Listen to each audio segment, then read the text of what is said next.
Hello everybody, this is Spooky Bjorn here again with another fantastic YouTube video. And today I'm going to be talking about, yes, I know you've probably seen like 80,000 videos about this subject already, but I'm going to be talking about edgy OCs. But with a slight twist, and that twist is that you're never going to stop making edgy OCs. Nobody is ever going to not make edgy OCs, or at least a few. And I think the main reason that people just call them edgy, or, at some point people stop calling your characters like edgy OCs, is because you've gotten older and you've gotten better at art and you've developed your style more. First and foremost, I'm honestly just going to use myself as an example. So, going back, way, way back to like 2008, 2009, when I first joined DeviantArt, I used to draw these wolves, these like pitch black wolves with like these ugly mouths and like green, bright emo hair and demon wings, and I'd be like, oh, this is Moonwillow, and she cries orange tears, and she's half demon, half bear, half wolf, and she has power of mind control and the power of space and time, and she can't be killed, and she can grow spikes out of her back. I wish I was, like, coming up with this on the fly, but that's literally, like, those were her powers. I remember I would roleplay her in, like, these shitty Crunchyroll forums, and it was wild. But the thing is, like, even though I don't draw that character anymore, you can tell that character is like super air quote edgy and, just like, oh, she's super powerful because I want her to be. That hasn't changed with my characters now, really, if I'm going to be completely honest. I think, a good example of one of my current characters to use is, she's a mage and her name is Mir. As you can see, obviously, the art style between that wolf, Moonwillow, or Waterfall, or whatever, and my art style now for this humanoid character, obviously I've improved a lot, but when you get down to it, a big part of an edgy OC isn't necessarily their outward design, but their backstory. And although I think, maybe Mir's design is a little flashy, I feel like if you look at her, you don't automatically assume she's some edgy OC or whatever, but she kind of is. Her backstory is that she was like a constellation that was like given life, then she came down to this planet and like defeated this super demon overlord, and she has like power over like fire, and she's like an amazing like alchemist, and she can make all these like cool potions, and she can't die, and she has like super high stamina, and she's just like super powerful and all these different things. And she has like a tragic past about how like she doesn't know whether she was supposed to be created or not, blah blah blah. I think if I were to transfer that backstory onto, just say, even if I was just maybe like 13 or 14 and I drew her in, the shitty art style I had back then, and she still had the same backstory, I can guarantee you somebody would be like, oh, why is that like a Mary Sue? Why is your OC so edgy? Oh, black and red. Oh, magic and fire. Wow, tortured soul.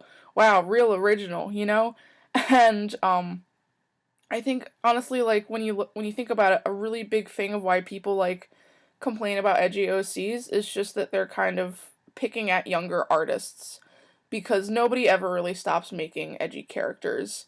To use a pop culture reference, let's go to the most edgy fucking Mary Sue in the world, and that's Superman. He's got this bright, ugly outfit. He can shoot lasers from his eyes. He's like bulletproof. He can like fly. He's super strong, super fast. He has all of these. He has so many fucking powers. And, he doesn't exactly have the prettiest design either. Superman is like, he's such a fucking edgy OC. And he doesn't even have to be edgy in the sense where it's like, he cries blood and he's from hell. But like, he's like super powered, super overpowered, and his design really isn't that great. And it's just like, no, people don't really call him like an edgy OC or whatever. Just because, it's like the creator is a lot older. They have a bit of a better developed art style, and it's a little bit more popular. And I think that one of the main reasons that people kind of like to point the finger, mainly at younger artists, and, talk about like how cringy or edgy or Mary Sue-ish the OCs are, is to kind of make them feel better about themselves and their art, and kind of separate themselves from younger artists. And I don't know if that makes sense, but I used to be like that. I used to be like, oh, if that person like draws like a black wolf with red emo hair, like that's super shitty, like nice edgy OC, have fun like not getting anywhere with your art. And that was like a really shitty way to view other people's art, and just like a crappy outlook in general, I feel. And I'm glad I don't feel that way anymore.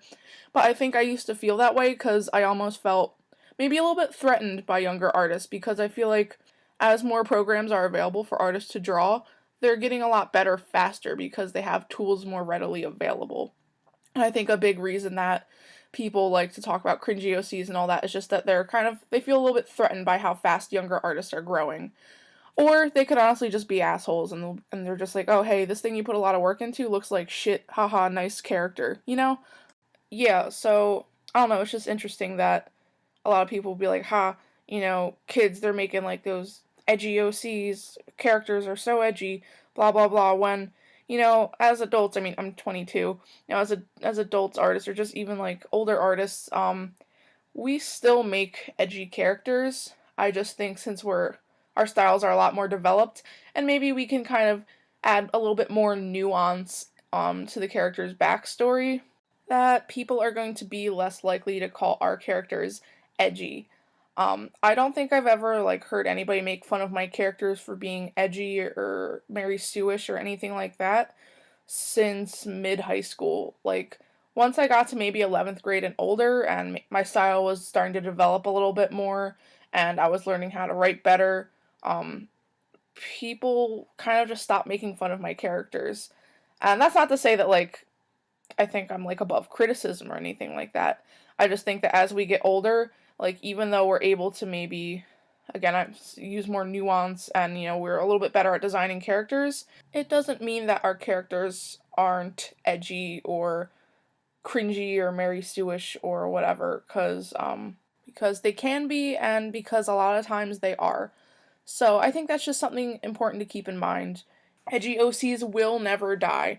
Whether you're a young artist or an older artist, somebody is always going to be making a character that has a bit more of a flashy design, or the character has like a super tragic, a little bit over the top backstory. It's always going to be a thing no matter how old you are. And I guess the main point of my video, other than to just hear myself talk over a speed drawing, is that just don't be afraid to make the kind of characters that you want. If somebody makes fun of it for being edgy, just ignore them. If they offer valid criticism, I'd say to open up and allow that in so you could better improve your art. But in general, just draw what you want, and who cares if your character is black and red and like cries blood and I don't know, farts knives, just make whatever kind of character you want. And some people are gonna like it and some people aren't. That's okay, just make your art for you. So yeah, I don't know. I don't know what else to say. I guess just thanks for watching, keep on creating, and stay tuned for the next video whenever that may be, hopefully within a week or so of this video being posted. Goodbye.